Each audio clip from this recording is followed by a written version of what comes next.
So what are things to look for or look out for when you're hiring a bankruptcy attorney?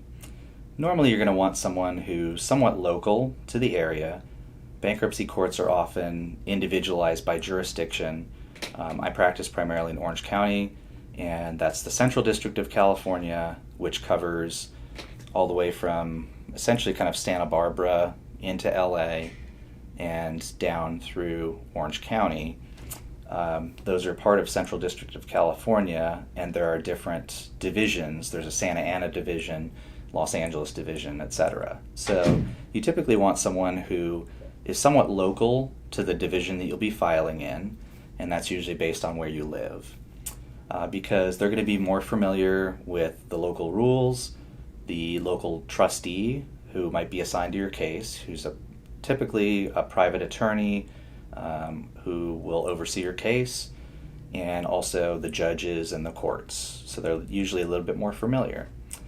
One thing that you can watch for too is if you want individualized personal service, you're usually going to want either an individual or a small firm to get a little bit better personalized service in most cases. A lot of the either larger firms or higher volume firms that basically process a lot of cases, they might give you a better price. You might get, lowest price out there for a Chapter 7 bankruptcy, but in most cases those are high volume practices to where you may not get the same personalized level of service that you want.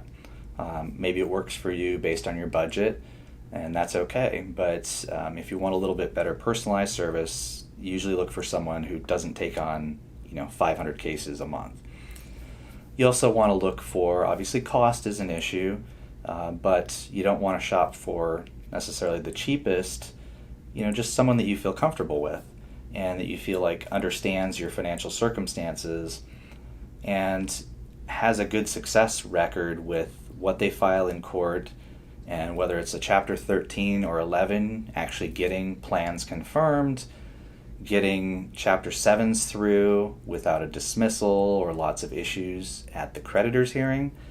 So you can ask about those kind of things in terms of the Chapter 7, Chapter 13 plan confirmation, some of those type of issues, because the better your forms are filed and the more accurate everything is, done properly, the easier and smoother your case will go.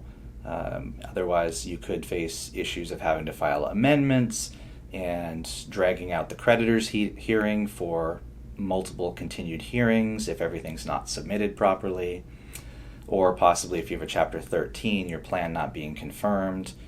So an experienced bankruptcy attorney is going to know those issues ahead of time, especially with the local courts, to be able to advise you on the best course of action, what type of bankruptcy you can do, whether you'll qualify, any issues you might face, because they should be able to spot those ahead of time.